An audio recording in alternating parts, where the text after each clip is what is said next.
channel. My name's Aireonna, joined by the wonderful Tom Jensen. How you doing, Tom? Doing great, Ashley. How are you? I'm doing really great. For anyone who's wondering, we're a little bit behind schedule. I was just asking you how your drinking water is. I don't know if it's like my fridge needs like a new filter or something, but I feel like when I drink the water out of my fridge, it tastes really weird. And I've been trying not to drink the tap water, which my dad watches these streams and he always drinks the tap water. But my friend Lacey, both of her parents got cancer like 2 years ago. And so she went all conspiracy theory and started looking up the drinking water, which apparently is really bad in our area. And so I always try to drink out of the fridge, but it was really gross. And so I tried to run. There's like a gas station next to me, and I tried to run over there to get this water to drink because it's like 80 degrees out here, which I'm not complaining about. I love the heat. But so that's why we're running a little bit behind. And I was asking you if you have a favorite water and if you think that they taste different or anything. But you said where you live, the water itself is really good. Yeah, the tap water in Seattle is superb. You could bottle it and sell it in the Bay Area. It's that good. But yeah, Essentia, I think that's the one that I love. That's really good stuff. Okay, so Essentia had like a favorite. My friend and I, the other weekend, because we were traveling and staying at a hotel, and they have Evian, right? And that's like the expensive water. Yeah. But we tried it, and I feel like it has like a metally taste to it. So then we went to the store, not because it tasted bad, but because it was like $8 for like a tiny water bottle. Okay. So we went to the corner store and we got Crystal Geyser. I think they had Fiji and Smart Water, and then we did like a blindfold, like we put them in the cups and tried to taste those ones. We both predicted exactly, and I don't know about them, but I swear I did not cheat at all. And we both predicted exactly which water is what. And I think out of those waters that I mentioned, I prefer Crystal Geyser or Smart Water. But my favorite water of choice is, have you ever heard Core Water? I feel like it's not as like popular. It has like an interesting style.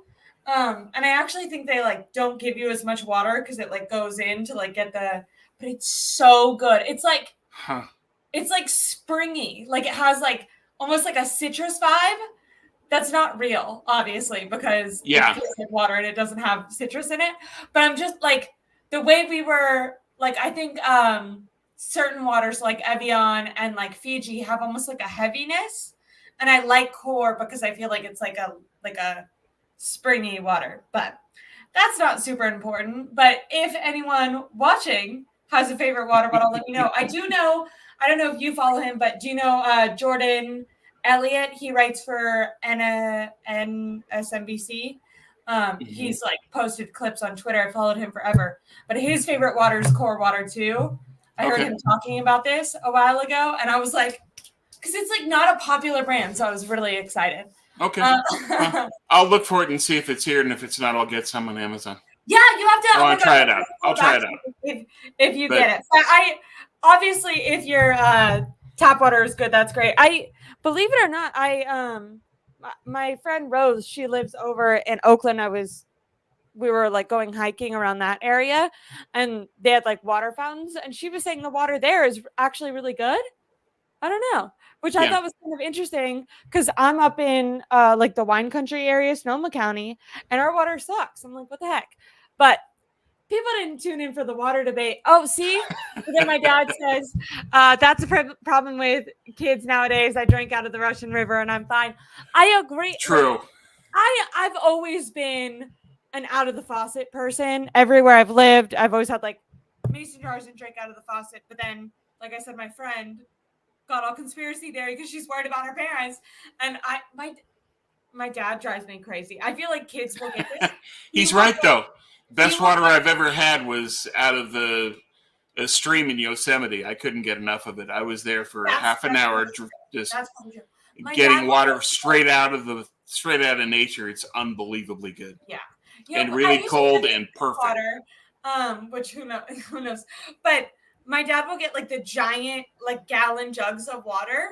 Yeah. And then he likes to make like different flavored waters, which is a great idea. Like I love that, like adding mint or cucumber or lemon. But he'll reuse the same plastic water bottle. And I'm like, Dad, it's so bad for you.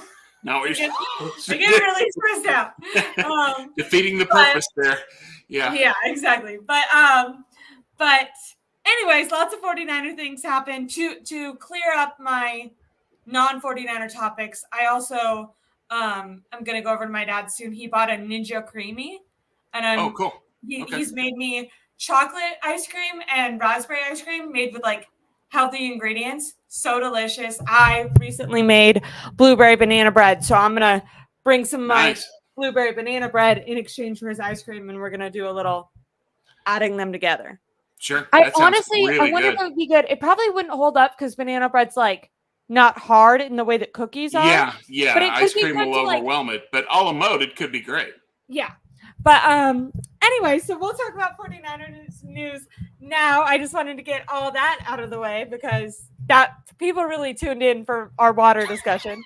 We have lots of topics to get to, but I think the one that is maybe most heavily on people's mind is Brandon Aiyuk and getting his deal done. And I titled this show, Will the 49ers Make Brandon Aiyuk and Deebo Samuel Compete in 2024? And I kind of got this idea from a few things. You and I and tons of people have talked about the possibility of BA being forced to play on his fifth-year option this year. Yeah. And then Deebo Samuel yesterday, after the final day of mandatory minicamp, he spoke. He was asked, which I have a ton of respect for the reporters that didn't want to beat around the bush. I feel like it can be awkward to ask someone like, "Oh, you were in trade rumors," and he definitely seemed not enthusiastic about those questions. But I'm glad that he was still asked about them. And maybe that's something else that we could get into in general, just like the effect that would have on his mental health. But Deebo confirmed it, and obviously there was rumors, but he confirmed himself that he and his agent were actually in talks with a team that was in talks with the 49ers. It sounded, from the way that Deebo Samuel described this, like maybe there was a deal in place, depending on if there was a certain player there or something. It felt like not something where they were like, oh, we just touched base. It felt like there was a pretty sure, like both sides had agreed, like if this happens, it's okay type of deal done. Now, obviously, whatever it was, it fell through. I don't know. Maybe the price that the 49ers wanted weren't there. Or maybe when the other team was willing to trade up the player that they wanted was no longer on the draft board, something like that. Yeah, it's a number of reasons that it could be. But the important thing and the important takeaway is they had substantial talks. So it was pretty far along. Was aware of, and not just like he heard it on Twitter, which I think is what you and I talked about, but he was made aware, like, this is real, this is happening, and like, do you agree to go to this team? And it sounds like and it might have not been like, do you agree, but like, would this be okay? And it sounded like he said yes, and I agree with Mr. Corey, who said he sounded a little sad, either sad, angry, whatever. Resigned. It was kind of just, this is what's happening to me. Okay. Yeah. Kind of a roll with the punches attitude and emotion to it. The demeanor that he displayed was not the demeanor of a, rooted guy in this team that believes in the coach, the organization, and his brothers, and they're all one, and they're all going to go compete for a Super Bowl. It felt like, this is, it was almost the end, and this is probably my last hurrah. And they, they traded away my brother, quote unquote, this year. They had my other brother take a giant pay cut. They're probably going to get rid of me next year. Who knows what they're doing with them? Even when talking about Brandon Aiyuk, he kind of said, like, he admitted how much that affected not only him physically, but his mental, and how stressful that was for him and his body and his mind to go through, and how almost defeating it is to feel like you've given your all to an organization, you've formed these bonds with the other players, with the coaches, and then having them tell you, like, that's not good enough or you're not worth what you're worth. And like, That's a tough It's blow almost to like take. he like kind of like overcame, you know what I mean? Like he had that setback during his contract year. He overcomes that, has a little bit of down year, comes back last year more in shape. This year he's even more in, getting into better shape this offseason. Yeah. And then that trade, the draft happens, and it feels like that was probably just kind of a little bit of a punch in the face. And it's like rookies come in kind of all shiny, and then like these guys like the veterans, they're like, this is a business, like it really hits them that this isn't the big family that it's sold to be. Yeah, there's a reality to the NFL where it's just, what have you done for me lately is going to dominate, and Deebo, unfortunately for him, is facing the brunt of that. It's a gut punch where it's just, okay, I went all out to help the team. I was all pro, all world in 2021, and then I had to go through all this on the contract talks, and now I'm seeing my brother in arms, Brandon Aiyuk, going through the same thing. So I'm sure that they can support each other and help each other as far as, here's what I learned, here's what you're going to have to go through. This is just the way they do business.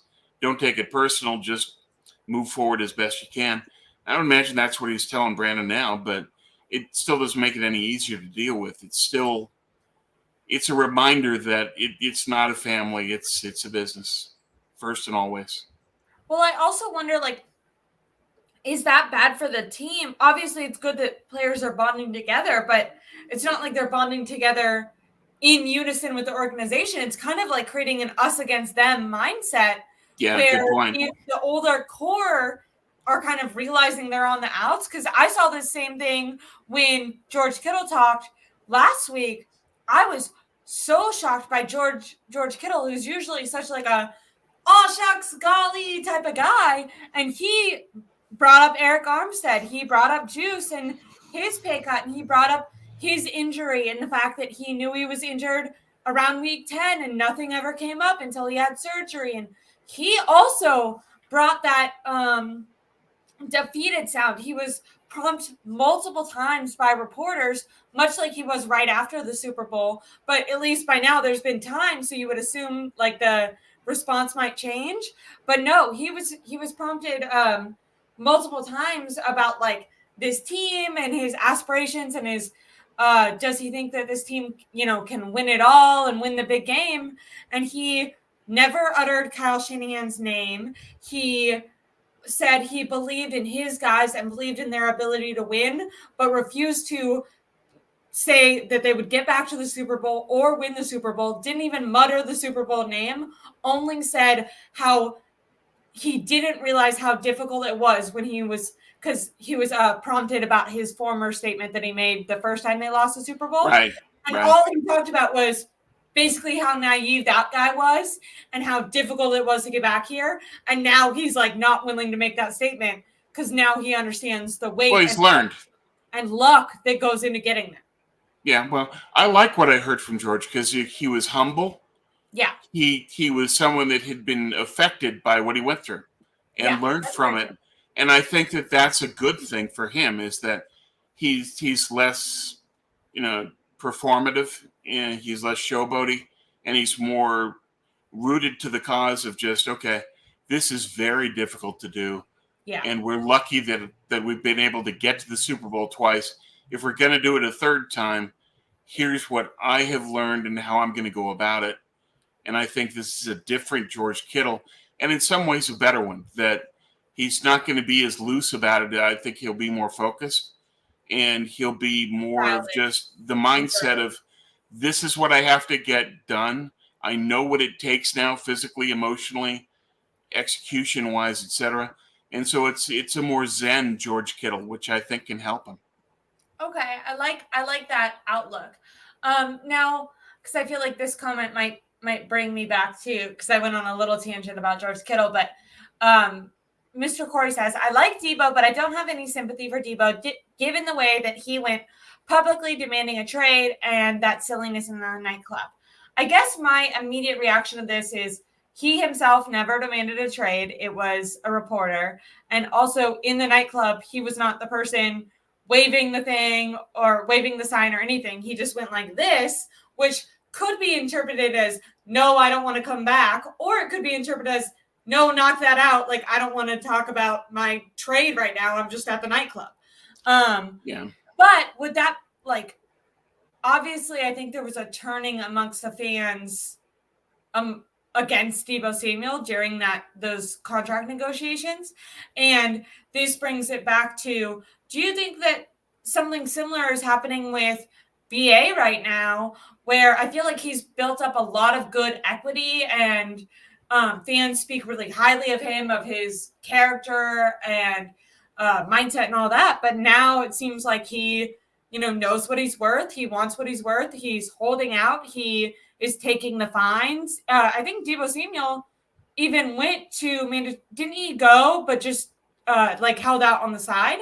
So he didn't get fined. So Deebo's doing even more than, not Deebo, Brandon Aiyuk is doing even more, not necessarily like publicly with the nightclub thing, but like not showing up at all and risking the money, which is something when we take this conversation further and talk about the 5th-year option, I've been pretty firm on I think he'll play and not hold out. And you've been pretty firm on I think he'll hold out for as many games as he can.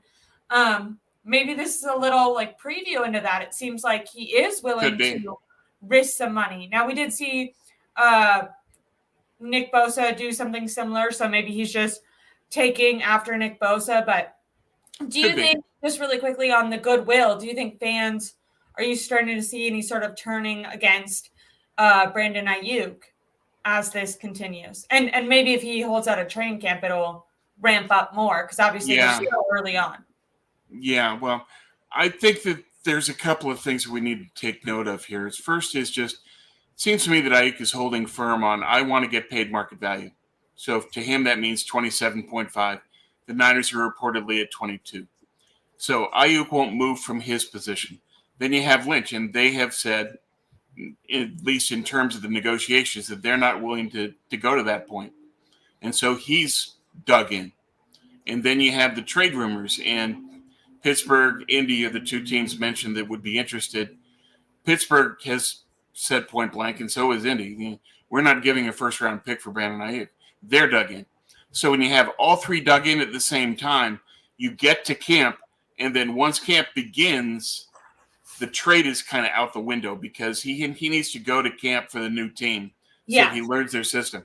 So I think that's when you're going to see a push from Indy and Pittsburgh. We're going to try to make our best offer right before camp. And then it's up to Lynch. I think that he will say, no first rounder, we're not doing it. We're going to move on.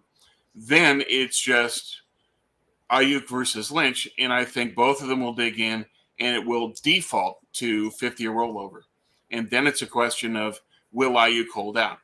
Every game that he holds out would cost him $830,000.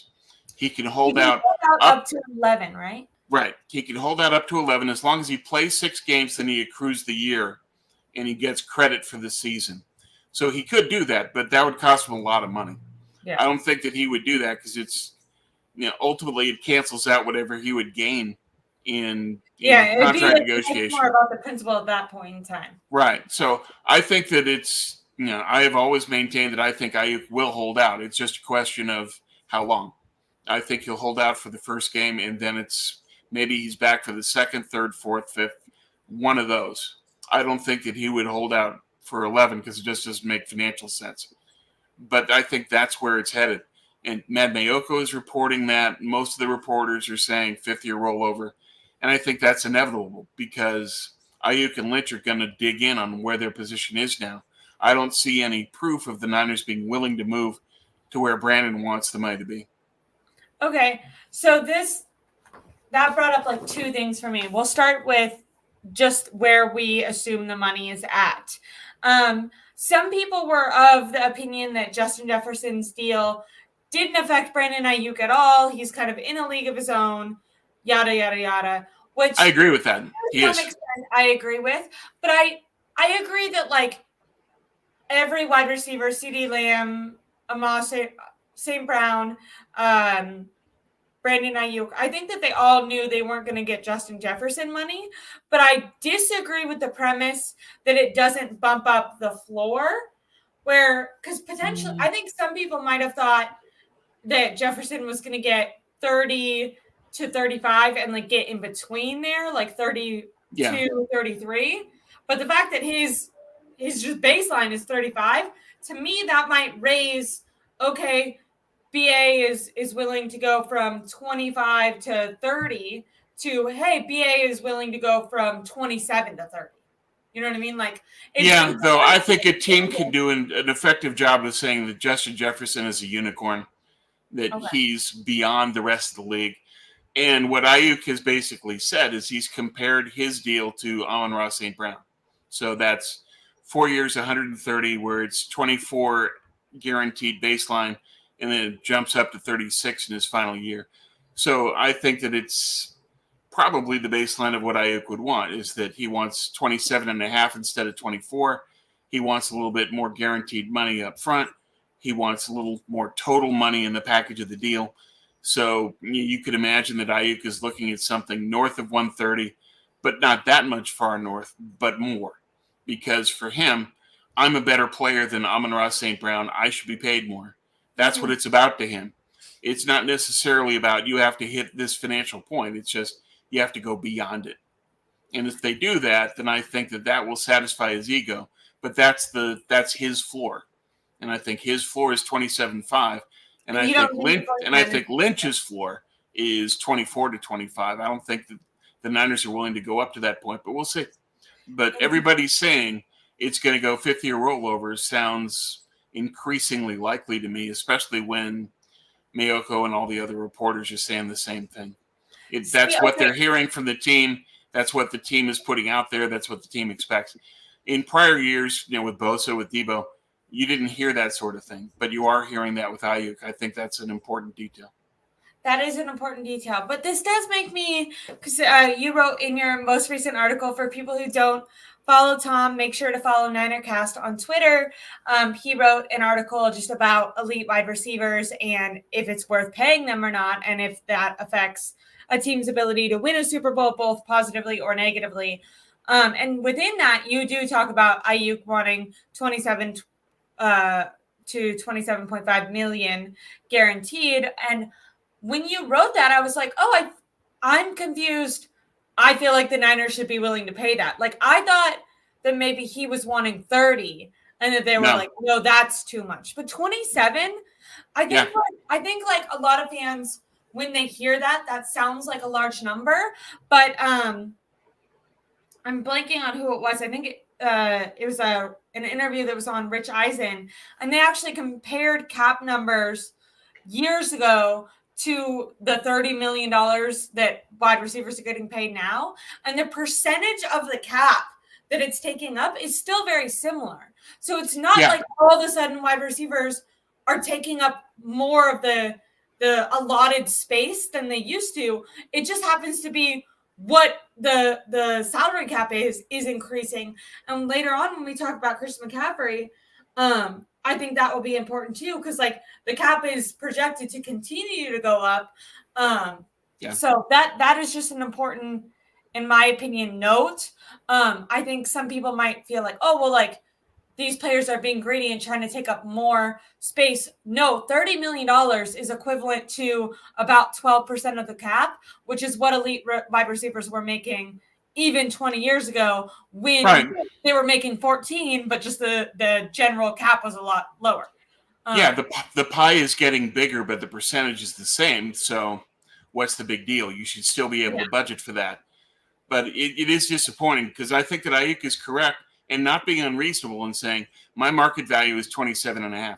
It is. When you look at his production relative to targets, that's what it is. But then the Niners say, well, we don't throw the ball as much. We are 32nd in the league in pass attempts. Your targets are lower. Therefore, your salary is lower. And I think Aiyuk's response to that is, well, you should target me more anyway. And beyond that, it's, that's a you problem, not a me problem. My market value is 27.5, period. And it's just, I don't understand why the Niners aren't willing to meet him there. I think that he's that important to the team going forward, especially in this year, is that this is your last best chance at a Super Bowl right now. Why are you playing games with Brandon Aiyuk? I wouldn't do it. I would sign him. But do I think that'll happen? No, I think it'll roll over.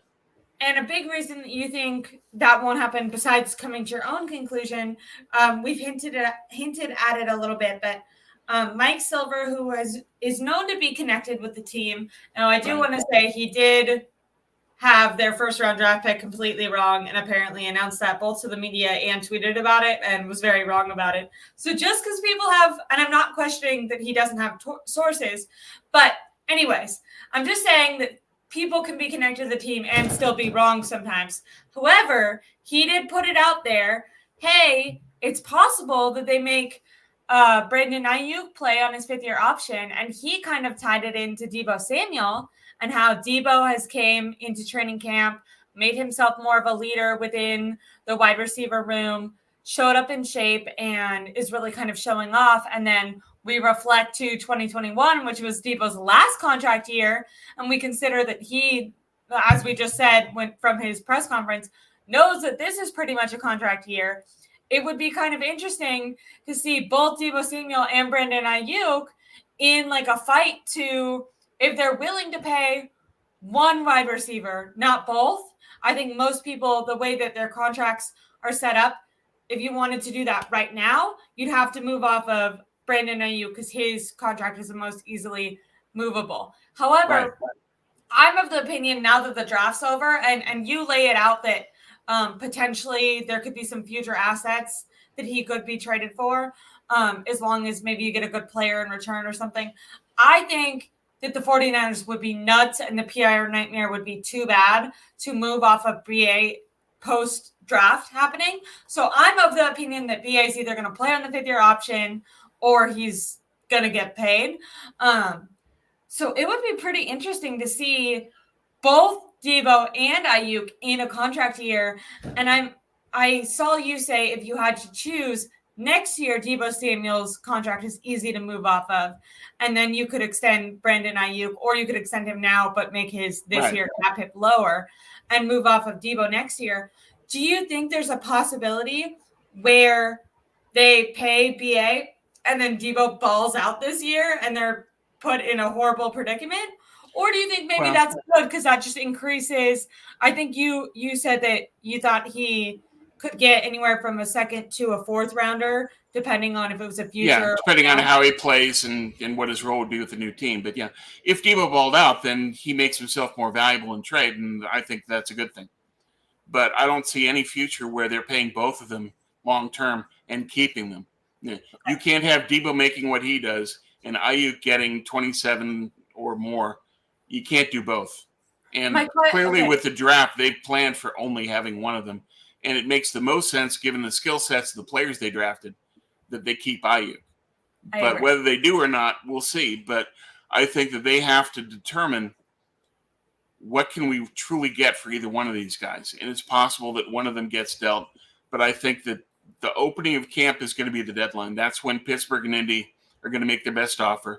And if neither one of them is traded by then, both of them will stay on the roster in whatever form. But then you could get to the deadline, and depending on who plays well and where the Niners are at, they could make either one of them available in trade. You don't know. It's a possibility that they trade them in season. But I think that their plan overall is they want to have everybody on board for a kitchen sink all in this year because it's their best chance at the Super Bowl.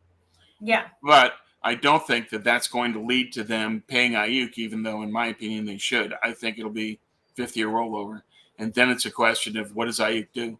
And I think he will hold out, but we'll see. I think he holds out at least for the opener. And that's going to be key because not having Aiyuk against the Jets is going to be a problem. Yeah, especially with Sauce Gardner, and love Deebo and glad he's showing up in shape, but his struggle is getting open, and Sauce can be a little bit handsy. That would definitely be an interesting matchup for sure, especially with, that defense and Robert Saleh having something to prove. Obviously, both teams want to win. But yeah, it feels like the most important player to keep is BA. Now, once again, I brought up Mike Silver, but you mentioned him, Matt Mayoko, who works for basically the organization.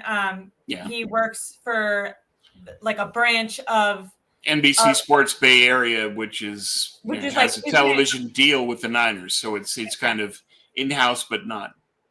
Exactly.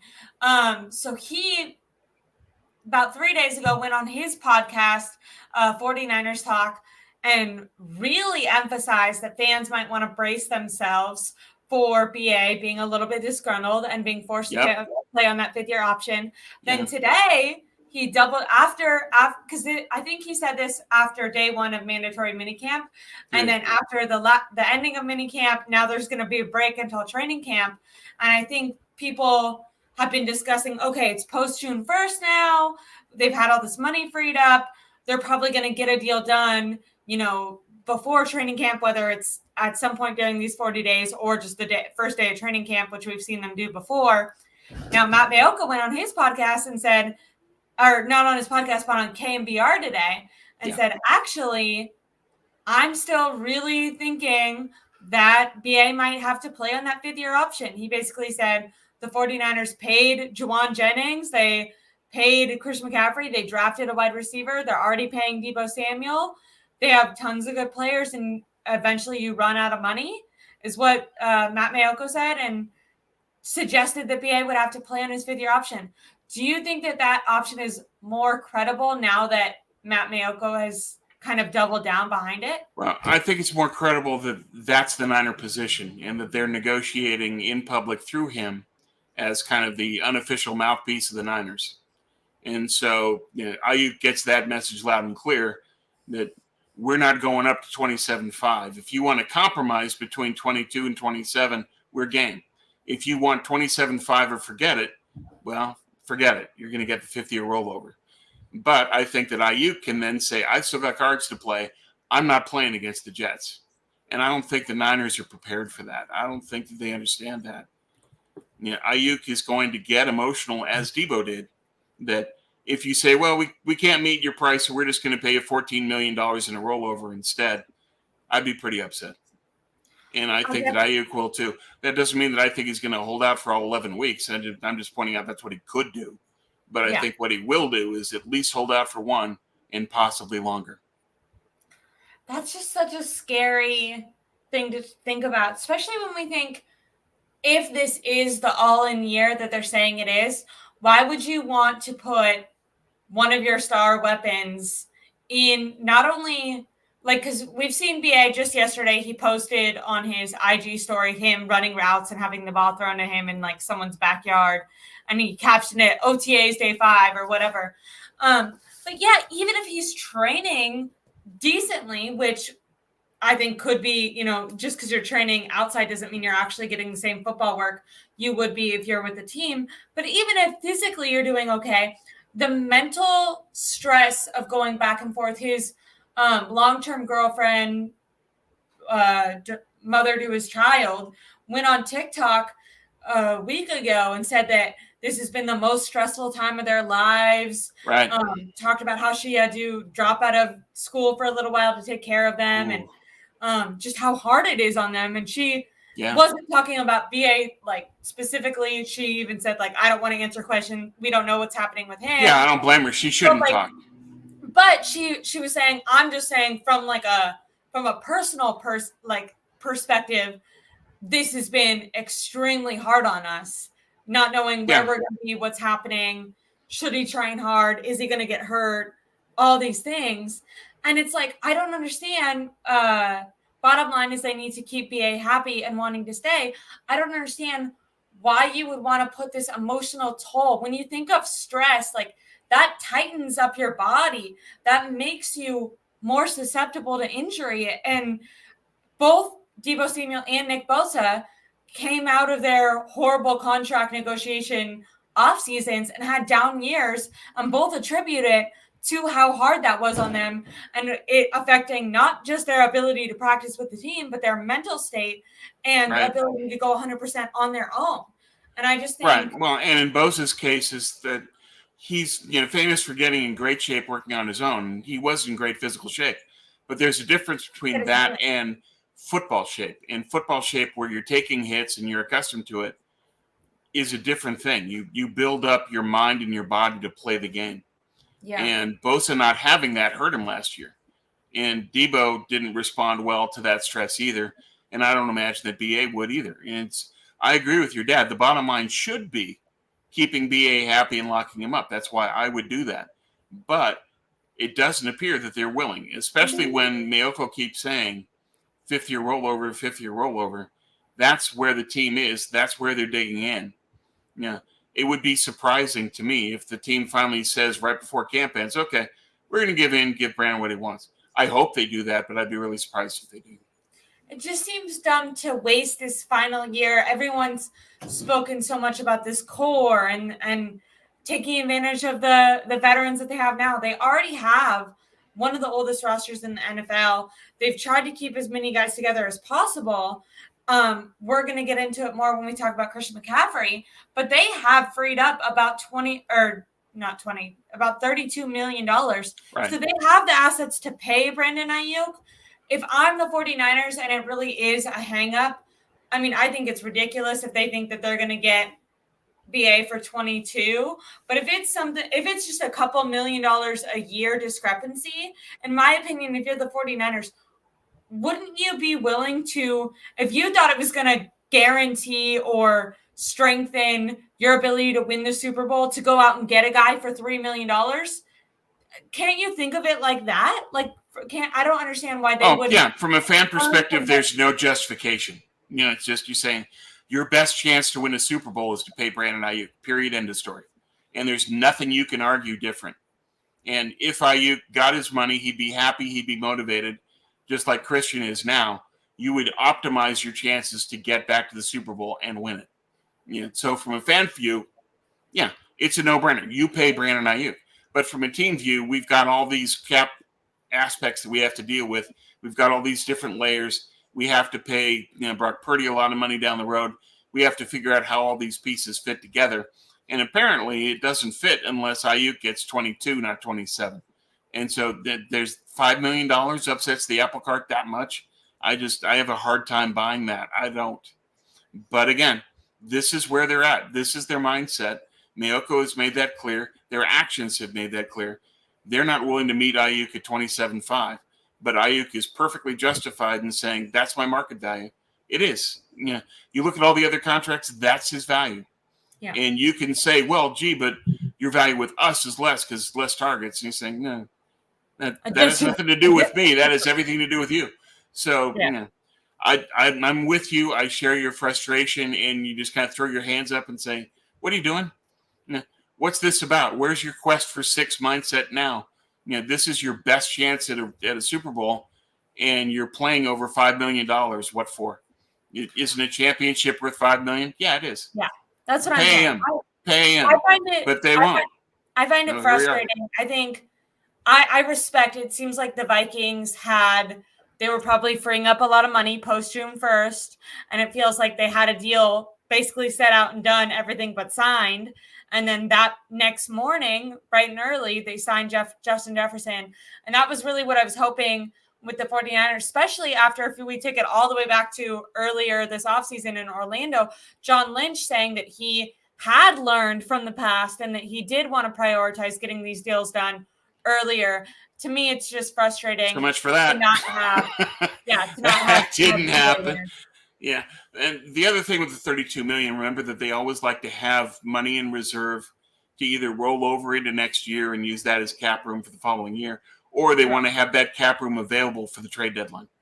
They like having that stashed away. So that's part of the equation, is that it's not that they have 32 and they could only spend it on Aiyuk. That's not necessarily true. Mr. Corey says the hang-up might be not the yearly average, but the total amount guaranteed. That could be, but in the past, they haven't had that much trouble with Jed being willing to write whatever check was necessary in terms of a signing bonus and the amount that's guaranteed. I don't think that that's really the issue. I think that it's more of 22 versus 27 is the biggest hangup, because they don't want that 27, but that is guaranteed from the Aiyuk perspective. Yeah. Is that they don't want to be locked into 27.5 annually to start with in year one of a 4-year deal for Aiyuk, because their actions say that that breaks our budget. We can't do that. See, this the whole thing frustrates me. I really, if you had to guess, do you think that BA gets a deal done at some point within these 40 days? Do you think he gets a deal done right before training camp, during training camp area, or do you think he's playing on that 5th-year option / they're dealing with a holdout situation in the regular season? On your first option, I don't think there's any chance of that. On signing a deal right at the deadline of when things need to happen, I'd give it maybe 15, 20%, and then rolling over 5th-year option, 75 to 80. I want to say, first of all, I agree with Mr. Corey. If he wants 27 and they're at 22, the 49ers are stupid. I'm telling you, you guys got to go read Tom's article. He puts a lot of, goes into even greater detail with the numbers in there. And I was also very frustrated when I was reading that was where it was at. Because I really did think that the debate was more like Aiyuk being unreasonable, wanting 30, 32. And I was like, okay, if I'm them, I'm like, what? You're not. That's ridiculous. Yeah, 30, no. But if they're at 22, like that's below market average. I don't it just doesn't make any sense. Mr. Corey saying, I thought he wanted 30. Yeah, but that's with incentives included. It's the 27.5 is so key because that's what he wants guaranteed annually. And that's where the Niners have trouble fitting it in because the annual 27.5 exceeds apparently the budget that they have. And a lot of that is Purdy, and some of that is the other players. You've got a lot of all pros. You've got 9 all pros in this team that want to get paid market value. That's a lot of money. Yeah, but and once again, it doesn't actually not fit their budget. They just want to roll over money, which makes no sense if this is an all-in year. I don't know why you're like. In my opinion, they should not be. Obviously, in the draft, you have to look a little bit in the future. But they should be spending the majority of their time trying to win the Super Bowl now. And it feels like they have their one leg in this basket and one leg in the other. And I'm like, what are you? Yeah, it feels like they're contextualizing things. That it's okay. There's one group that wants to win the contract negotiation with Aiyuk, and there's another group that's focused on we need to win the Super Bowl. And I think that it needs to be aligned. And if it's aligned, then you're saying we need to pay him. And this just goes back to more saying Deebo looking unhappy or sad or disgruntled, whatever it is. And then we think of Brandon Aiyuk. Something that I think it was Bill Walsh has been quoted to say. I was talking with a friend who has gotten into golf and baseball recently. And I was saying, these sports, I didn't really know much about them, and I recently tried to go golfing, and something that was interesting to me is it's a kind of a sport about humility. You can't feel cocky or have a good ego when you're golfing because even pros have a losing record. They are not even people who are good at sorry. You're okay. Even people who are good at golf subjectively, is that what it are just not good. It's below 50%. They can have a hole where it all goes sideways. Yes. Even when they're the best golfer in the world and all of a sudden they get a 10 on the water hole. And that sort of thing can happen to you. And so, Walsh has made a lot of statements on stuff like that. He was a tennis player. Football is different, right? So baseball, you look at that and you have to be able to go up, swing the bat, strike out over and over again, and still show up and think, I'm gonna hit a home run right now. I'm gonna that. What I just did, my poor performance just then, doesn't have any effect on me. And it's a sport about humility. My interpretation, and from what I've heard about Bill Walsh talking about this, is football is kind of the opposite. For football, you want a healthy ego. You want to, and it's not that you don't want to have some humility or humbleness, but when you're a cornerback, you're 5'8" going against a 6'4" wide receiver who's 50 pounds more than you. And in your mind, that ball that the quarterback is throwing to that wide receiver is your ball. You have to have a healthy ego. Well, everybody in the NFL says that DB is the hardest because you have to have no memory. You have to be willing to go out there, get fried, come back, line up, do well in the next one. Over and over it's again. Ted Lasso, the TV show, where he says, be a goldfish. And he says that to a player. It's because a goldfish has a 10-second memory. And that's essentially what you need to do at DB. You need to forget. But Walsh was an advocate of also having players having a healthy ego, investing, but also having enough humility or enough fear of failure, which was the big driver for Jerry Rice. That's what drove him. Was, okay, I'm always going to be driving to improve myself, but I'm also going to have an ego over what I've accomplished, and I'm going to have confidence that I can execute. That's how Walsh wanted his players to think.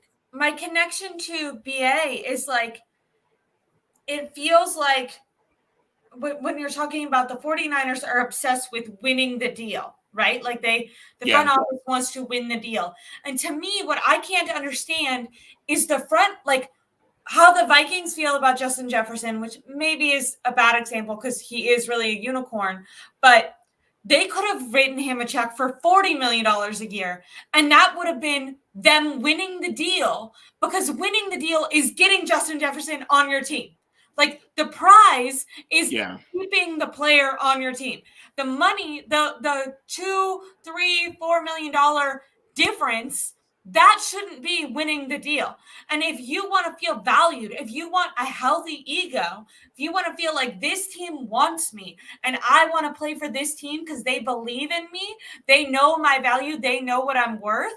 Like in order to get to this point, the amount of confidence these players have had to push themselves to get to the point where they're in the NFL, they're worth a second contract. They've had to have ultimate belief in themselves. And I can't imagine how validating it would feel if the team then said, hey, we drafted you highly. We thought well of you. And then you outplayed your contract. And we're going to not only reward you for that, because a contract isn't necessarily for what you've done in the past, but we believe that you're going to do that again. And we're going to compensate you as if that's true. And we've seen them. And this is where I feel like BAs would probably be, and I'm not necessarily saying you're competitive with your teammates, but we've seen them do that because that's what they just did with Christian McCaffrey, where they said, not only did you prove us right with what we did previously, but we believe you're going to continue to do it. And they instill that confidence and they reinforce that healthy ego in these players by giving them the deal and by saying, yeah, maybe money-wise, we're not winning the $2 or $3 million, but we won because you're on our team. And I feel like that's how they should look at the Brandon Aiyuk deal. Like winning should be a happy BA starting against the Jets day one of the regular season. A happy BA playing his heart out at training camp, setting a great example for rookies, creating more of a rapport with Brock Purdy to go into the season. Instead, they're more concerned on winning the $2 or $3 million. Like, your priorities are wrong. Well, and that's always been true of them. Is the other problem with that is that they focus on winning the deal. They focus on winning that particular hill. I want to save the $5 million. But did they? They had the big drawn-out fight with Bosa. He got what he wanted. Big drawn-out fight with Deebo. He got what he wanted. And so maybe based on that history, they'll do the same thing with Aiyuk. I hope so. But we'll see. But it has to be frustrating for Aiyuk to say that, I did everything I could for this team. I made the play that got us into the Super Bowl. Come on now. And you've just taken care of McCaffrey. Why not me? And I would also ask from the Aiyuk perspective of the rumors out there that you were willing to trade for Justin Jefferson. You knew that Justin Jefferson would require 30 to 35 million. So for him, it's not about the money. But for me, it is about the money. That would make it more personal to me from an Aiyuk perspective as well. I would say, okay, you were willing to get Jefferson. That means money is not an issue to you, but I am. When I asked for the money, when I put you in the Super Bowl, come on. And to your point, there's a need for strategic alignment on the highest level goal, winning the Super Bowl. Exactly. If that's the goal across the board, you sign Aiyuk. You take care of him. The Super Bowl, what's most important, or is winning the $2 or $3 million most important? It depends on who you ask. The people negotiating the deal will say the $5 million we save. The people everywhere else in the organization and Aiyuk will say getting him signed. And it's just that's what this is going to come down to. And so I think that everybody's going to dig in. There are egos everywhere. And that lends itself to the scenario of everybody digs in and therefore fifth-year rollover, because that's what happens when nobody's willing to budge.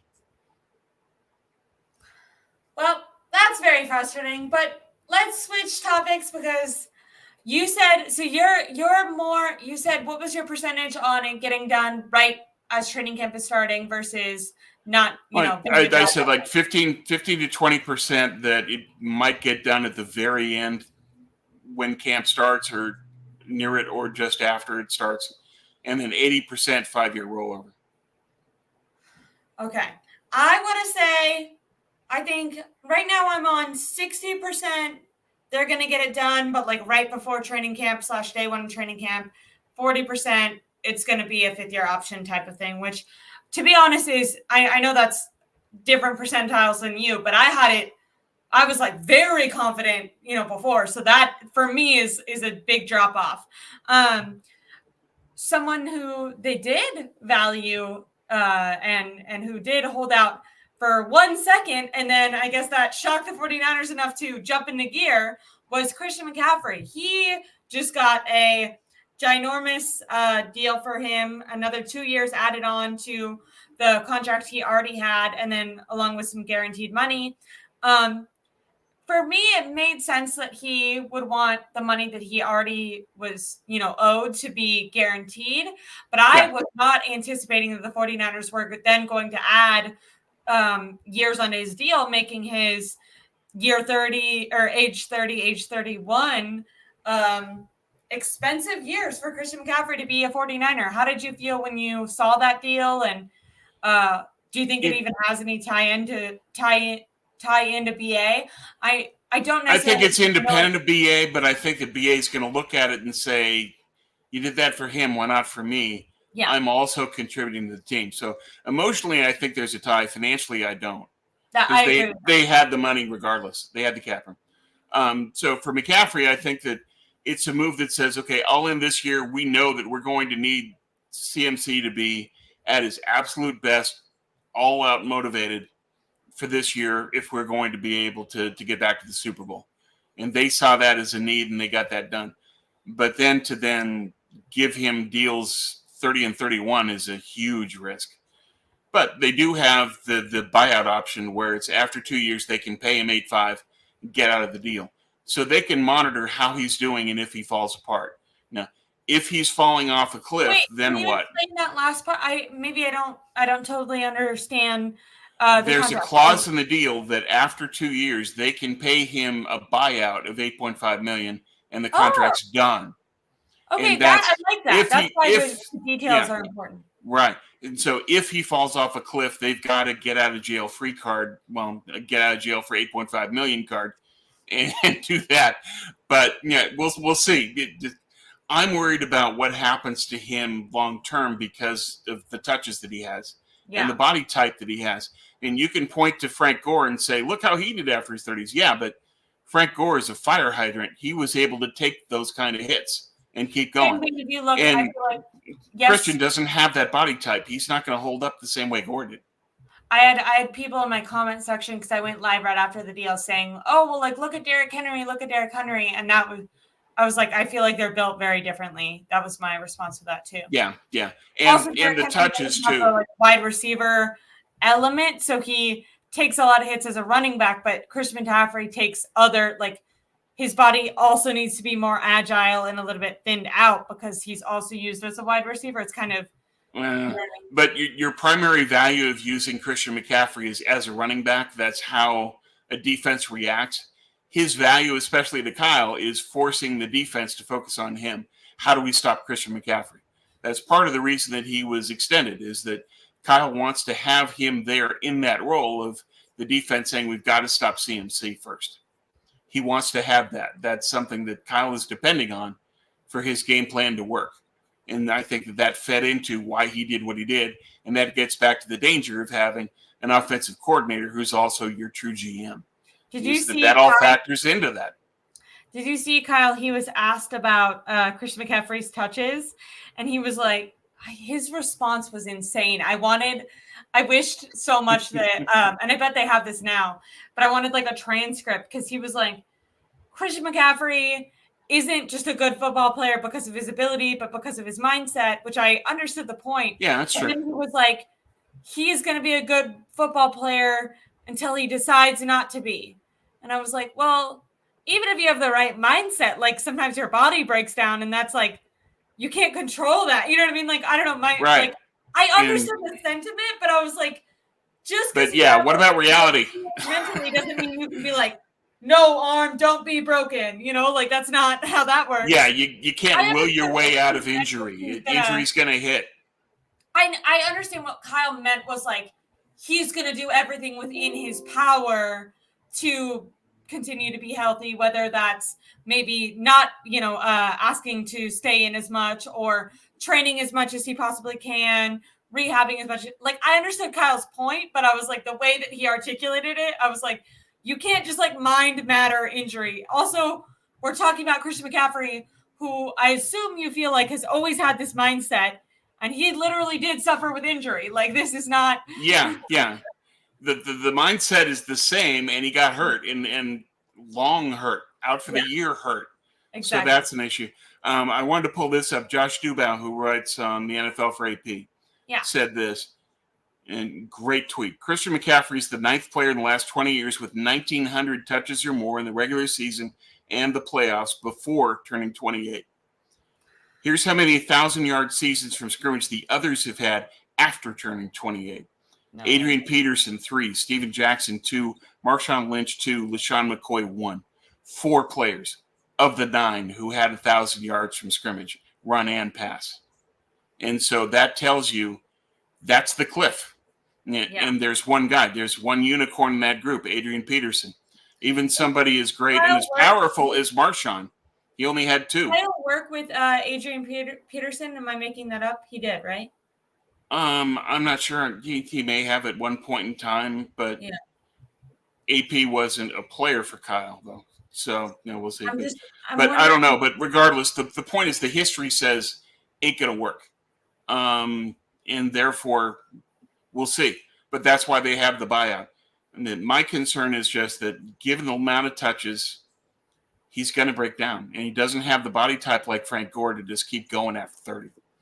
And then there's the other factor of, okay, if you're going to take care of McCaffrey after doing this, are there other players who are going to say, I've been here for this team. I've been a mainstay. I've been part of the core group.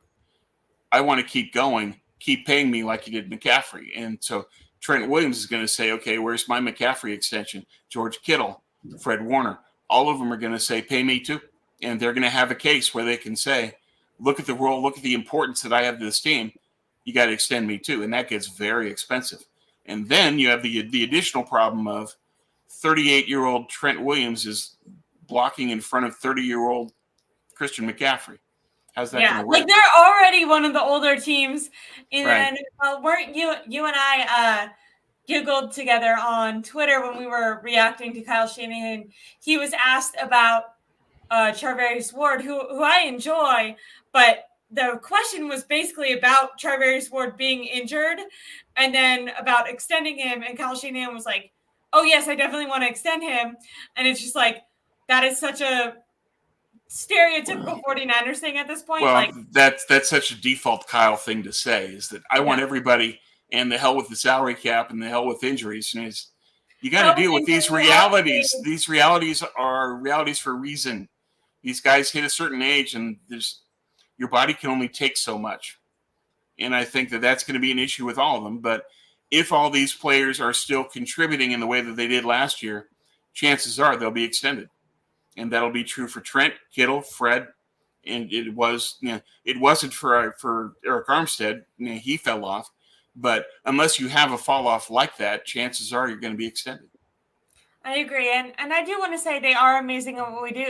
What they do is what JD says, and I do agree. Even when you were mentioning some of those guys, I could see it being smart to extend some of them. The superstition in me doesn't want me to say this, but knock on wood, Fred Warner has stayed extremely healthy and done very well. I think it could be smart to extend some of these guys, but when you're looking at a George Kittle or Charvarius Ward, I don't think you can responsibly. JD also talks about being financially responsible. I don't think you can pay both Demo and Ward. When you're looking at Ward, you have to think he's older and literally currently can't play because he's injured. So, and he said he wanted to pay Emmanuel Mosley. Then he had back-to-back injuries. When you're looking at guys who have been suffering with chronic injury and are getting, on the other side of, 30, I think that you have to be smart. And so, yeah, I think extending a guy like Charvarius Ward wouldn't be the best option. And I did see and understand adding in some guaranteed money to what Christian McCaffrey had left on his deal, but adding on the other 2 years, I felt like would do what you're saying, kind of more just cause a little bit of like, well, what the heck amongst the locker room and amongst the core, especially when we've seen them, they just, basically asked Eric Armstead to take, 1/20th of his pay or kick rocks. They had Juszczyk take a giant pay cut. George Kittle went up there and basically talked about same thing, feeling like this older core is getting phased out, Deebo Samuel, all that. And then they see this guy getting extended and it's like, okay, well, are you being ruthless with us or are you keeping us? And does this just mean you don't value us as much as him? And like, does that cause a rift? I don't know. Yeah, we'll see. I think that you have to group the core group together. And so that would be McCaffrey, Bosa, Kittle, and Ward. All of them, I think all of them could make the same argument Christian did, that I'm at the top of the league. I've contributed to making this team get to the Super Bowl twice. You need to take care of me the way you did Christian. I think that's going to build an expectation. And the other factor in this is Kyle was asked, well, now that you've got McCaffrey signed for this long, are you now going to manage the asset long term and let more players play? And he claimed he would. And will he, I feel like he has claimed that before about Chris McCaffrey. Prove it, Kyle. if you do that, fine. But color me jaded. I don't think he will, because Kyle tends to call plays play to play, and he tends to be focused on, I have to win this game. And when you do that, it means that you play Christian McCaffrey every down that you can, and you don't manage him as a long-term asset. I hope that he's willing to be good on his word, and he'll give more carries to Jordan Mason at long last. He'll give carries to Elijah Mitchell. He'll use the depth that he has. He'll use the whole team. But his history says he won't. And so it's prove it. Now, you can say these things, prove it, and we'll see if he does. I'm fearful because I heard with the new kickoff return rules that I guess it's going to take away from some offensive production, some offensive plays. And I'm wondering if Kyle will do a thing where he's like, well, less offensive plays maybe means a little bit less touches for Christian McCaffrey, right? Because he takes up so many offensive plays. And I wonder if he's going to try to get him in there. Now, in his latest press conference, he said he would potentially run the ball less, but that he's happy for all the touches he got in the passing game, because that meant that a different wide receiver wasn't open and he was kind of the last resort. But yeah, I agree with you. Prove it. Hopefully, I've heard really good things about Jordan Mason this camp. Right. Seems to be that the rookie Isaac Guerrero is struggling quite a bit, but it will be interesting to see how that running back. I think Guerrero's the designated kickoff returner, and he's basically Ray McDonald, but as a running back. That's what he's going to be. That he'll be used on offense the same way McDonald was, where it's gadget plays, it's sub packages, it's sprinkling in some spice. That he's not going to be a workhorse. He's not going to be somebody that gets a lot of carries. He's going to be somebody that we're trying to make this a one-play drive, and if we can get Guerrero the ball in space, maybe he can score. I think that's what they're going to be looking to do. But Guerrero is essentially the kick returner and very little else. Okay. Who do you think the early prediction, obviously, because training camp hasn't happened, but who are you anticipating will make the roster running back wise? The guys you would expect. So Christian, Elijah Mitchell, Jordan Mason, Guerrero, because he will be the kick returner, but a running back, and Kyle Juszczyk. Okay. Now, I've heard that. Do you think that it's possible they would move off of Elijah Mitchell, or no? You don't think so? Just because it's possible. Fans keep saying and they keep wishing, in my opinion, oh, we can trade Mitchell. Yeah, for what? Yeah, he doesn't stay healthy. Yeah, maybe you can get a 6th-round pick for him. Maybe. Jeff Wilson, though. So I don't know. Maybe they'll get. But I feel like that was more like McDaniel McDaniel trying to like establish a cult. Like, I don't think that would have happened if it wasn't for the fact that he was like trying to bring people who knew him and his system into Miami and like set a standard. Yeah, like, and that was I don't also even a think trust they would thing. do that right now that the standard is kind of set, Yeah, so I think that'll be the room. Is that, and some people like Cody Schrader a lot, but I don't think that he's got much of a chance. He'll make the practice squad, but I don't see him making the 53. Okay. Now we had one more topic. Do you want to push that off till next week? Because it is, or we can. Yeah, we've gone over an hour. Well, if you want to keep going, I'm good. But if you want to I'll wrap it up, that's fine by me too. We'll do like a little preview of it, and then we'll get into it much more. Because it honestly, the entire list isn't out yet, so it's coming out so freaking slow. So maybe by next week we'll have the full list. But Chris Sims quarterback countdown, top 40 quarterbacks has been happening. He ranked Brock Purdy at number 17, which I think is just crazy. And then for right now, he's counting down from the top. So we don't have everyone he has. I mean, I guess we could do process of elimination. But so far, he has Brock Purdy at 17, then Kyler Murray above him at 16, Baker Mayfield, Aaron Rodgers, Jordan Love, Kirk Cousins, Trevor Lawrence, Jared Goff, Jalen Hurts, Dak Prescott, CJ Stroud. And that's the most recent. So he's on number 7 right now. But my immediate takeaway was it's insane that you have Baker Mayfield above Brock Purdy. Also, I would rank Brock Purdy somewhere between 8 and 12, depending on the argument that he's making. If you listen to Chris Sim give his reasonings on why he ranked Brock Purdy there, I also just like didn't really love. I feel like his evaluations are kind of skewed because he focused so much on the Super Bowl and basically said, if you have a top 10 quarterback, you win that Super Bowl. And he focused a lot about Brock Purdy's performance within the Super Bowl for the justification of putting him at 17. But then you go just to, Kyler Murray and Baker Mayfield, he has above them.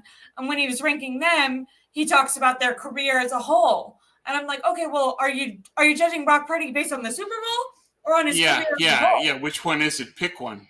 Yeah. If you're going to have a basis for evaluation, stay consistent with it. For each one. How do you have Jalen Hurts? I mean, not Jalen Hurts or him too, but how do you have Jordan Love above Brock Purdy if you're only judging the final game that they played in? Because Jordan Love, you could say, gave it away at the end of his final game. Now I can understand when he talks about Jordan Love, talks about his assets, talks about the game, the season as a whole. But then that just brings me back to, I feel like you did a bad job at evaluating Brock Purdy then because you solely focused on one game for your reasoning instead of talking about him as a whole. So I didn't really understand. For fans who don't know, Chris Sims and Kyle Shanahan have a really great connection.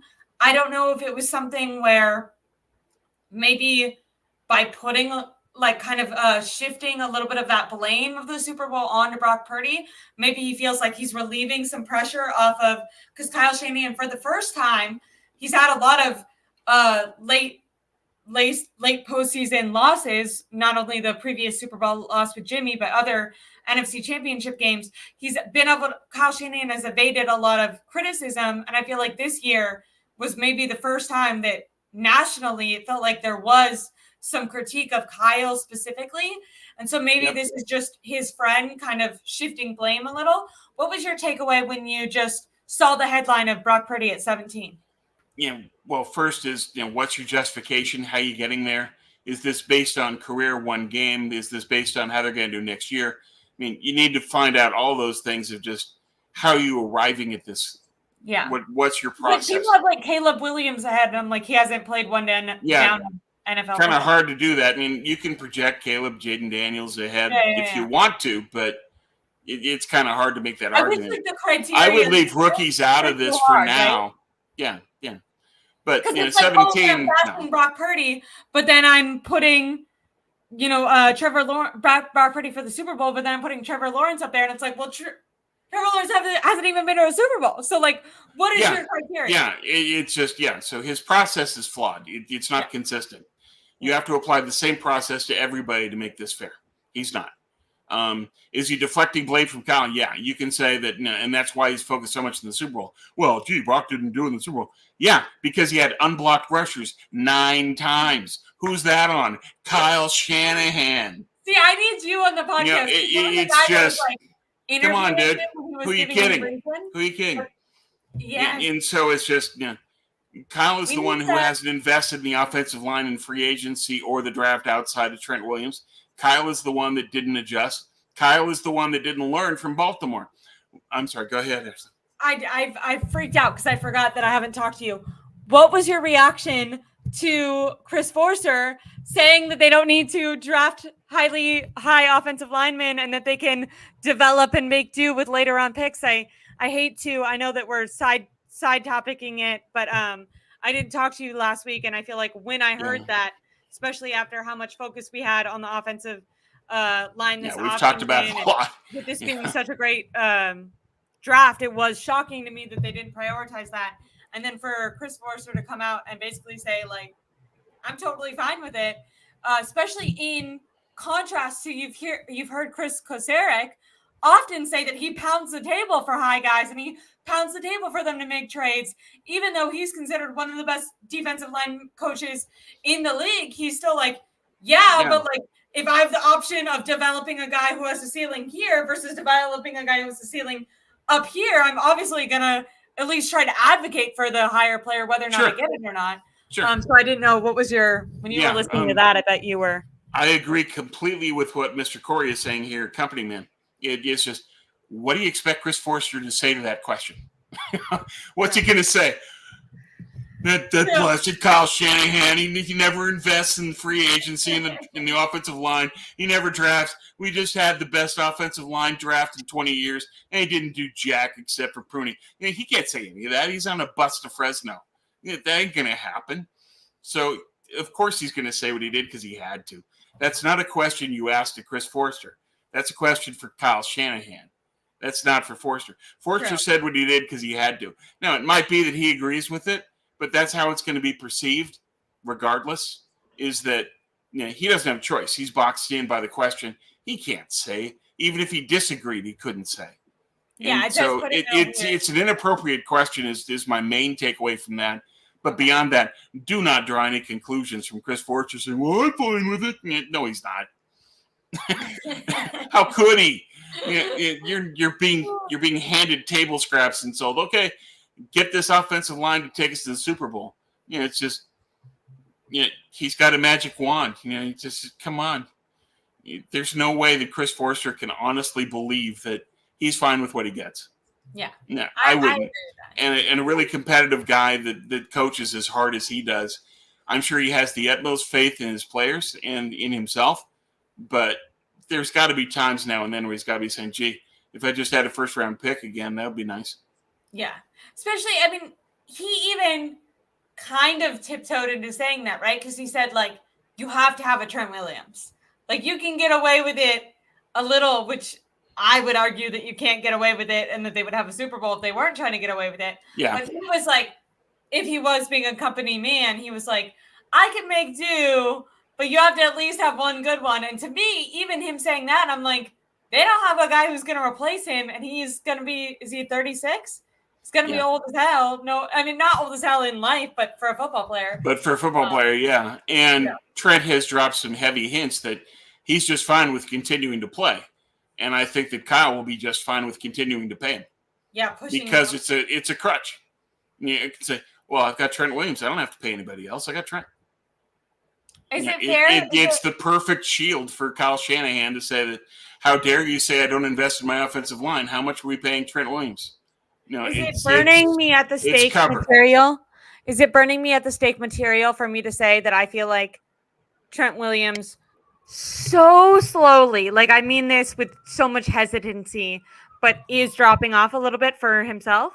He did in the Super Bowl. He didn't play well in the Super Bowl, but he played very well in the regular season. But the point is, we need you to play really well in the Super Bowl. We need to win a championship. Is he ready to do that? And we'll see. But I think that you're going to have to monitor his health. But all things being equal, the chances are Trent Williams is going to ask for an extension, arguing, well, he did for McCaffrey. And Kyle will be all too happy to give it to him because it allows Kyle to continue to do what he wants to do. I agree. And then with Leon, I don't necessarily disagree with his comment, but after this year, there's a lot of guys who are no longer going to be on contracts, and Trent Williams is just getting older. So with both of those things put together, maybe for this year they have, they can make it work with their starters and have some depth. But when we are thinking long term, and when you think about offensive linemen, a lot of times you want them to be able to redshirt and learn behind these guys. I think that is the majority of our criticism, is that these guys aren't on long-term contracts aside from Trent Williams, who is, as we're saying, Yeah, older. And Aaron Banks is a free agent next year, and he'll probably price himself out. They're not going to have the money based on Kyle's cap strategy. And that right side of the line, I don't think is starter worthy, but I think it's a bunch of, Is Hubbard a starting caliber vet tackle? That's debatable. Nugent is a champion. I like Drake Nugent. I think that was a good move. He's going to have to bulk up. He's going to have to get more powerful. He's going to have some technique work ahead of him. Because we have to remember, he was UDFA for a reason. It's like everybody was talking up Donovan West when he was a UDFA and he got cut. Nugent can too. But I like that he won a ring and that he's got ability. So we'll see what Nugent can do. But would I prefer that they drafted Jackson Powers Johnson instead? Yeah. It's just talent matters. Talent matters in this league, and it always matters to the line. Purdy hasn't allowed a sack in years, and that's cool.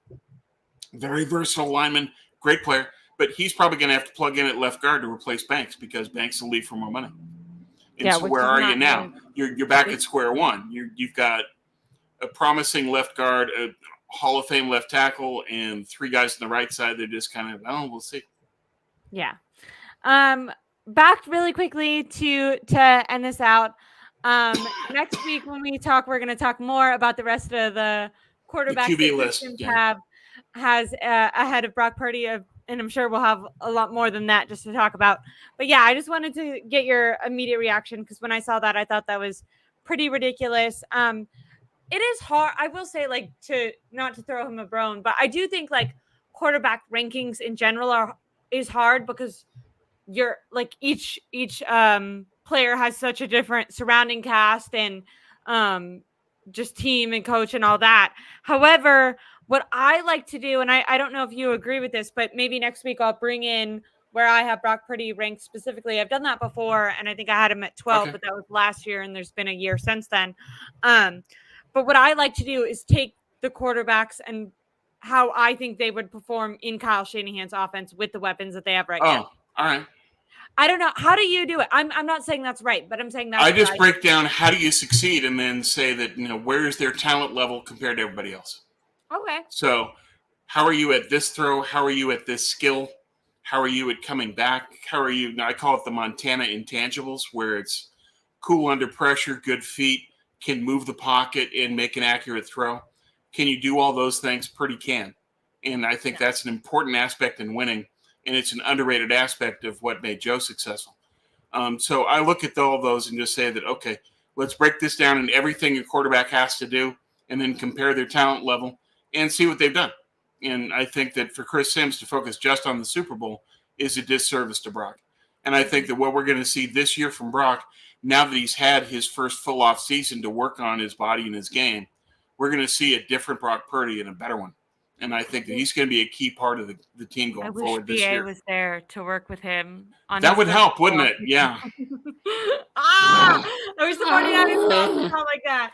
But everyone, please make sure to like and subscribe to my YouTube channel. I'm going to be going live with Marco tomorrow, so make sure to tune in for that. Cool. And then any breaking news that happens, I'll go live over this weekend if that happens. If not, I'll be back on Monday with Stephanie. But make sure to like and subscribe to my YouTube channel. And like I said, tune in tomorrow for Marco. Then make sure to go follow Tom Jensen on Twitter. His handle is 49ercast.